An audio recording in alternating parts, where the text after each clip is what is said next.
in questo paese una varietà ed una qualità altissima.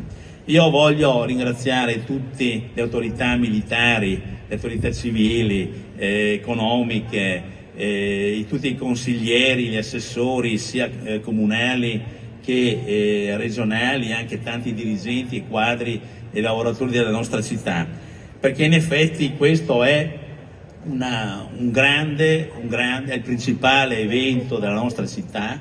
Io sono ovviamente contento che sono presenti qua il nostro Presidente della Regione e il nostro Assessore al Turismo che ha sostenuto con forza questa manifestazione. Ecco, io credo che continuare in questa direttrice che mette insieme i valori della nostra Regione, che mette insieme le eccellenze enogastronomiche, perché non solo abbiamo il prosciutto di San Daniele, che come sappiamo è il migliore del mondo, ma abbiamo anche i vini di questa terra che sono tra i migliori del mondo, ma abbiamo anche formaggi e un continuo più. Quello che voglio dirvi è che siamo un territorio pieno di potenzialità. A noi spetta il diritto e il dovere di creare valore e insieme al valore economico anche valore sociale, valore ambientale.